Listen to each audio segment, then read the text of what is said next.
10 years ago, the world watched in horror as Malaysian Airlines flight MH370 vanished without a trace. 239 people disappeared into thin air. The largest search operation in aviation history found nothing. Families were left without answers. Investigators proposed theories ranging from mechanical failure to pilot suicide to hijacking. The official investigation concluded with uncertainty. The case remains unsolved. But I know what happened that night. I've known for 10 years, and I've kept silent because I was ordered to, because revealing the truth would have consequences that extend far beyond one missing aircraft. Because what military radar detected that night challenges everything we think we understand about our airspace, our sovereignty, and our place in a universe that's far less empty than we've been led to believe. My name is Michael Torres. I served as a radar systems operator for the United States Air Force, stationed at Diego Garcia, a joint U.S.-British military base in the Indian Ocean. On the night of March 8, 2014, I was on duty monitoring airspace over the Indian Ocean when something appeared on my screen that should not have been possible. Something that military and intelligence officials have deliberately hidden from the public for a decade. If you've ever felt the official story about MH370 didn't make sense, if you've wondered why the most technologically advanced militaries on Earth couldn't locate a Boeing 777 in an age of satellite surveillance, if you've suspected that governments know more than they're saying, you're absolutely right. And what I'm about to tell you will explain why this case can never be officially solved, why the search was deliberately misdirected, why families will never get the closure they deserve. I was 26 years old in March 2014, 4 years into my Air Force career, trained on the most advanced radar systems in the world. Diego Garcia is a strategic location, a tiny island in the middle of the Indian Ocean that serves as a critical military hub for operations across Asia and the Middle East. We monitor everything, every aircraft, every ship, every object that moves through that airspace and surrounding waters.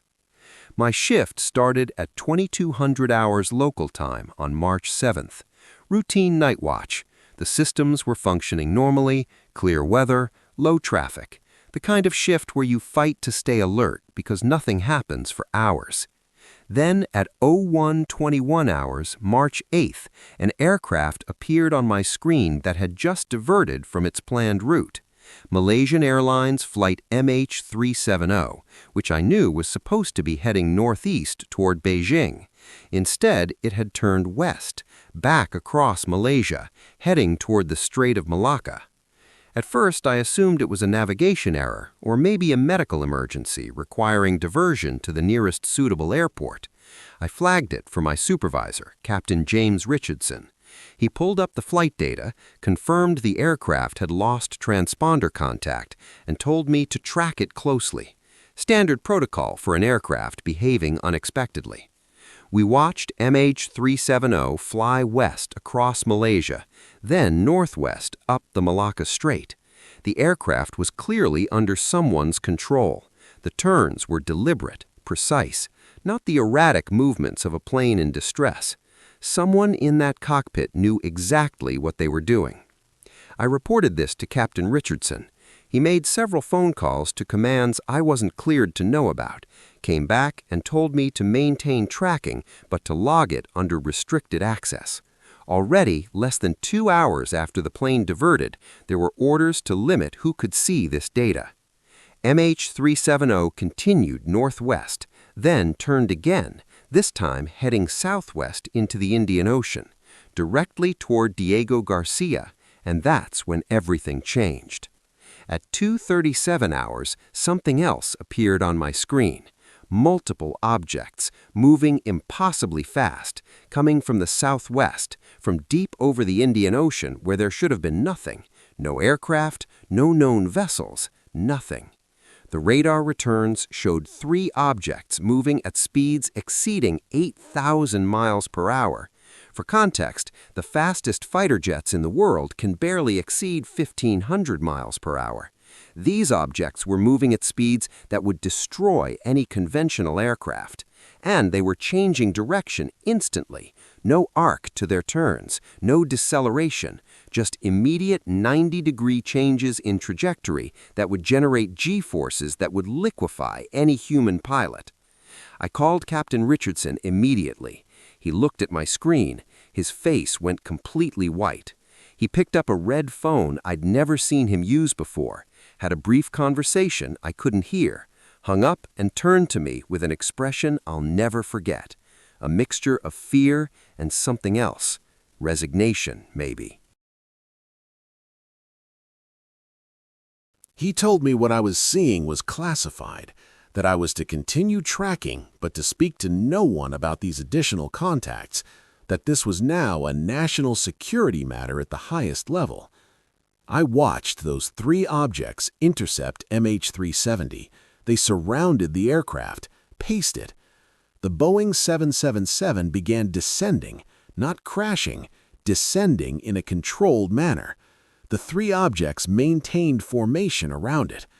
And then all 4 contacts, MH370 and the 3 unknown objects, descended below our radar coverage, vanished from the screen, approximately 300 miles southwest of Diego Garcia, in some of the deepest water in the Indian Ocean. I sat there staring at an empty screen, hands shaking, mind trying to process what I'd just witnessed. Captain Richardson told me to log only the MH370 track, not the other 3 contacts. They didn't exist officially, and I was to report to debriefing immediately after my shift. The debriefing lasted 6 hours. Intelligence officers from agencies I'd never heard of. They went through every second of what I'd observed, made me repeat details over and over, showed me documents to sign that threatened court-martial and imprisonment if I ever discussed what I'd seen with anyone not cleared for that specific information. They told me that what I'd witnessed was related to ongoing operations that I had no need to know about, that disclosure would jeopardize national security, that the families of MH370 passengers deserved closure, but that the truth would cause more harm than the uncertainty, that sometimes lies are more merciful than truth. I was transferred 2 weeks later, reassigned to a base in Nevada, away from Diego Garcia, away from anyone else who might have seen what I saw. My security clearance was elevated, but also restricted. I could see certain things, but was locked out of others. Classic compartmentalization. For 10 years, I've kept silent. I watched the massive search operation focus on areas nowhere near where the plane actually went down. Watched experts propose theories about rogue pilots and mechanical failures. Watched families beg for answers. And I said nothing because I believed I had no choice. But things have changed recently. Captain Richardson died 3 months ago.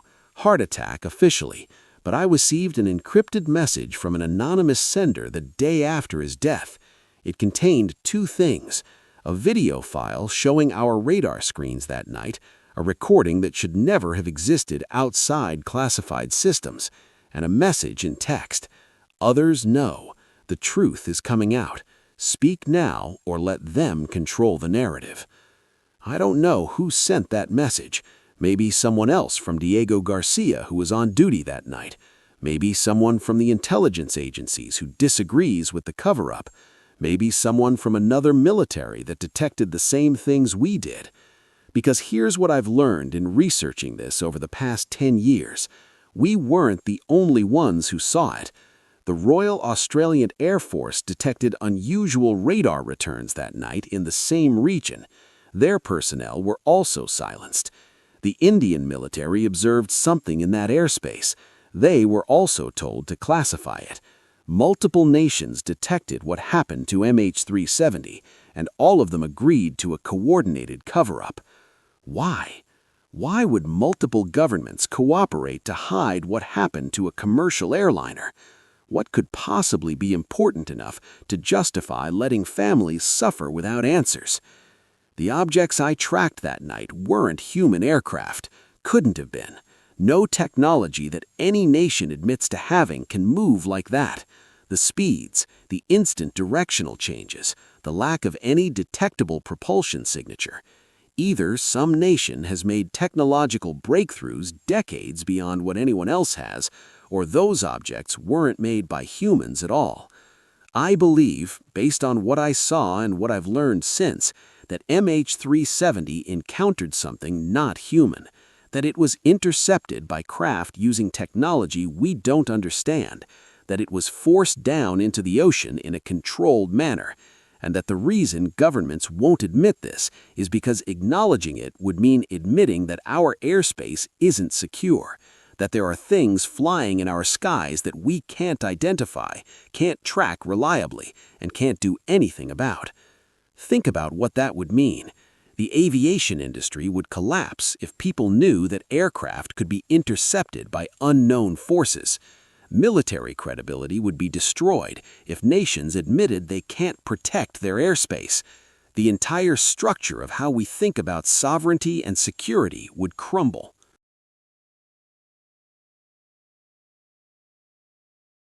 So instead, they let the world believe MH370 is an unsolved mystery. They let searchers look in the wrong places. They let conspiracy theorists spin wild tales. Anything is preferable to admitting the truth. But I've spent 10 years thinking about those 239 people, about what they experienced in their final moments, about whether they knew what was happening, about whether it was quick or if they had time to be terrified. The controlled descent I observed suggests they didn't crash violently.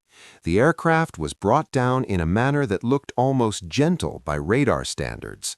Does that mean they survived the impact? Were they recovered by whoever or whatever controlled those three objects? Are they still alive somewhere? Or were they dead before the plane even hit water? I don't know, and that's the worst part. I know what happened to the aircraft, but not what happened to the people inside it. I know MH370 was intercepted, but not by whom or why. I know the search was deliberately misdirected, but not whether that was to hide the intercept or to hide something else they found in that area. Since Captain Richardson's death, I've been contacted by two other individuals who claim to have information about that night. One says they were on a vessel in the Indian Ocean that observed lights in the sky moving in impossible patterns. Another claims to be former intelligence, says there were recovery operations in that area that found something, but won't say what. I can't verify these claims, but I believe there are others who know parts of this story, people who've kept silent like I did because they were threatened or because they genuinely believed silence was the right choice. But silence hasn't protected anyone. It's only prolonged the suffering of families and allowed governments to maintain a fiction. The aviation community knows something isn't right about MH370. Too many things don't add up. The turnback across Malaysia, the deliberate navigation along airways, the long flight into the Indian Ocean with no communication. Pilots have told me privately they don't believe the official theories. They think something else happened, but they don't know what. I'm telling you what happened. MH370 was intercepted by three unidentified craft displaying technology far beyond anything publicly known. It was forced to descend in a controlled manner into the Indian Ocean, and every government with the capability to detect this agreed to hide it. Whether the passengers survived, where they are now, who or what took them and why, I don't know. But they deserve better than the lies they've been told. Their families deserve to know their loved ones didn't die because of mechanical failure or pilot error or hijacking. They died because something unknown decided to take that aircraft, and governments decided that protecting that secret was more important than giving families closure. I know what I'm risking by coming forward. I've violated multiple federal laws, broken security clearances, committed acts that could result in decades of imprisonment. But I've watched families suffer for 10 years while I stayed silent. I can't do it anymore. Captain Richardson's death made me realize that people who know this secret are disappearing. If I don't speak now, the truth might stay buried forever. If you're watching this and you work in military radar operations, in intelligence analysis, in any position where you might have seen something that night, or in the aftermath, I'm asking you to verify what I'm saying.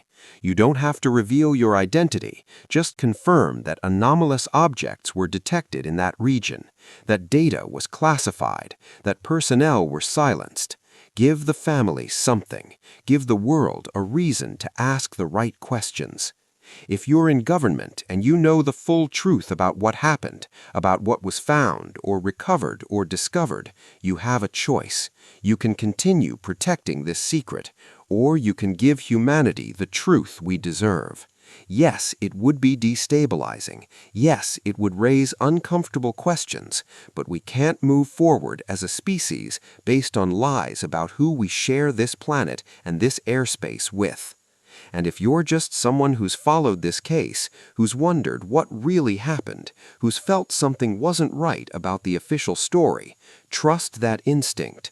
The explanation we've been given doesn't fit the facts. The search was focused in areas that never made sense. The debris that was eventually found tells us nothing about how the aircraft ended up in the ocean. 10 years later, MH370 is still listed as an unsolved mystery. But it's not a mystery to those of us who know what happened. It's a cover-up, a deliberate, coordinated international effort to hide an encounter that would change how humanity understands our place in the universe and our vulnerability to forces we can't control. Those 3 objects I tracked that night, where did they come from? Where did they go after MH370 descended? Are they still out there, occasionally intercepting aircraft? How many other incidents have been covered up the same way? How many unexplained aviation disasters might actually be something else entirely? I don't have those answers, but I know someone does. And I know that every day we accept the lies is a day we allow ourselves to be kept ignorant of a reality that affects every person who ever boards an aircraft. My name is Michael Torres. I was a radar operator at Diego Garcia on March 8, 2014. I tracked Malaysian Airlines Flight MH370 as it was intercepted by 3 unidentified craft moving at impossible speeds. I watched it descend in a controlled manner into the Indian Ocean, and I've kept that secret for 10 years because I was ordered to and because I believed I had no choice. But silence is a choice too, and I'm choosing differently now. I'm choosing truth over security clearance. I'm choosing the families over the government. I'm choosing to give humanity the information we need, even if we're not ready for what it means. MH370 didn't disappear, it was taken, and the world deserves to know what military radar detected that night, a secret that's been kept for 10 years. But secrets don't stay buried forever. The truth has a way of surfacing, and this truth is too important to remain hidden any longer. Whatever took that aircraft is still out there, still capable of doing it again. And until we acknowledge that reality, until we stop hiding behind comfortable lies, we'll never be prepared for what comes next, for the world that exists beyond the carefully constructed fiction we've been living in. 10 years of lies, 10 years of families suffering without answers, 10 years of covering up something that every person deserves to know. It ends now. This is what happened to MH370. This is what military radar detected. This is the truth they didn't want you to know.